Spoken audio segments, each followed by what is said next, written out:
يا مساء السعادة. عارفين أكتر مشكلة بتواجه كل أم إيه؟ هناكل إيه النهاردة؟ وطبعا الرد المثالي هناكل أي حاجة، اعملي أي حاجة. فبما إننا بقى بنحتار، فالنهاردة جيت أحللك مشكلة الغدا. هنعمل غدا سهل وسريع، وكمان هيحللك مشكلة بواقي الرز اللي بتتفضل عندك. يعني لو عندك رز مسلوق، رز أبيض، رز بشعرية، رز حبة بحبة، تعالي بقى هاتيه وهنعمل بيه أحلى غدوة تحفة جدا من غير لحوم ولا دواجن ولا أسماك. بجد الأكلة دي من أحلى الأكلات اللي اتعلمتها من حماتي الله يرحمها، ومن ساعتها وأنا معتمداها.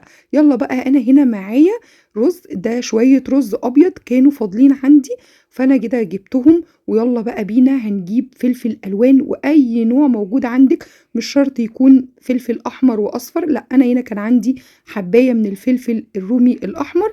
تقدري تستخدمي البلدي بس يعني المتاح. هنطلع بواقي التلاجة، وكمان قرنين من الفلفل الرومي الأخضر، وهنبتدي كده نقطعهم مكعبات صغيرة جدا، شايفين بالشكل ده. زي ما قلتلك عندك أي نوع فلفل تقدري تستخدميه، ولو حابة كمان تخليها سبايسي هنقطع كمان فلفل حامي علشان تبقى سبايسي. أنا هنا استخدمت فلفل ألوان وفلفل رومي بس. وكمان هجيب بصلتين كده متوسطين أو بصلاية كبيرة، وهقطعها كده مكعبات بالشكل ده. ويلا بينا بقى هنجيب كده طاسة أو وok كده، هحط فيه شوية كده من الزيت صغيرين، يعني قيمة فنجان من الزيت، وهنزل عليهم بالبصل وهبتدي أشوح البصل بتاعي. أنا مش عايزة البصل ياخد لون غامق خالص، أنا عايزة بس كده يتشوح تشويحة بسيطة بالشكل ده. شايفين البصل بتاعي كده دبل؟ على طول هنزل بقى بالفلفل اللي أنا مقطعاه، وابتدي أشوح البصل مع الفلفل، وبعد كده هنزل ب3 فصوص من الثوم المفرومين، ونشوح لحد لما نشم كده ريحة الثوم والفلفل بتاعي يكون كده دبل بالشكل ده. شايفين كده الفلفل خلاص دبل والثوم بتاعي كمان اتشوح وريحته طلعت. يلا بقى بينا هننزل بالرز بتاعنا. ده رز ابيض كان فاضل عندي، زي ما قلتلك لو عندك بواقي رز مسلوق او رز بشعرية، رز حبة بحبة، اي نوع رز هيفضل عندك من النهاردة مش هترميه، ويلا بينا نعمل بيه الوصفة التحفة دي. نشوح الرز بقى مع الفلفل بتاعنا كده والبصل والثوم، وهاخده بقى بعد كده على بولة، وابتدي افضي الرز بتاعي عشان انا عايزة الرز ده يهدى خالص، يعني يبرد خالص عشان اقدر اضيف عليه بقية المكونات. وهنا معايا 6 بيضات كده كبار، وهبتدي ان انا انزل البيض بتاعي على الرز بالشكل ده. شايفين؟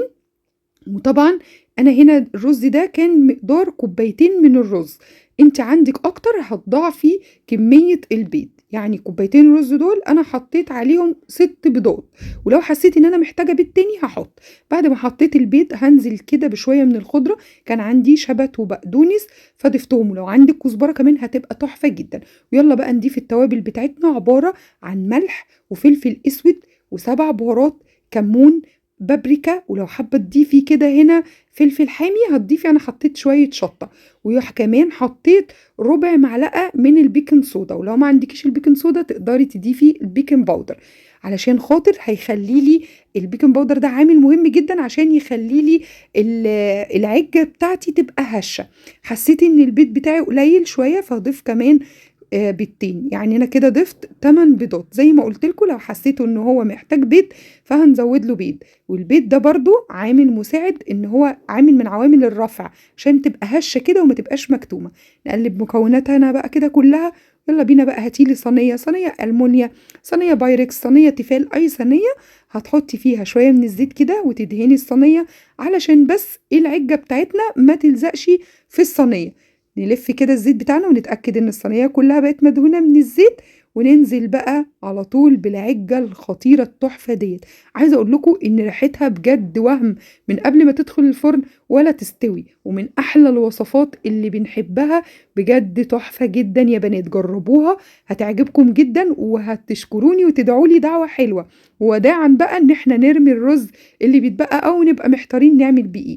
هندخلها على الفرن على الرف الوسطاني على درجة حرارة 180، هتقعد لها حوالي 20 دقيقة، وتطلع بعد ال20 دقيقة بالمنظر ده. شايفين لونها وشكلها؟ انا بس بوريكم ان هي استوت. شايفين لما حطيت صباعي كده استوت، لقيتها مش بتلزق او اي حاجة خالص. نبتدي بقى نقطعها بالسكينة كده هقطعها كده، يعني نقطعها تقطيعة الكيك.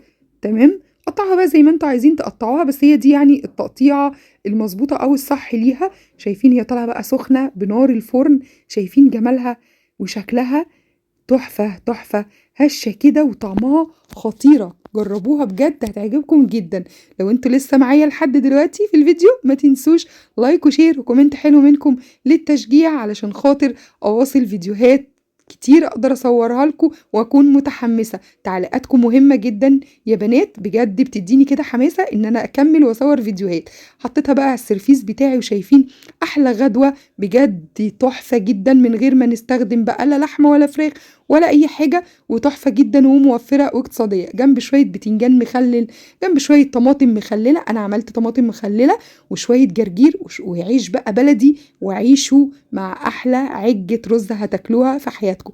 اتمنى يكون الفيديو عجبكم، ويا ريت لو عجبكم ما تنسوش لايك وشير للفيديو وكومنت حلو منكم للتشجيع. واقول لكم اسيبكم في رعاية الله، واستنوني في فيديو جديد. مع الف سلامة.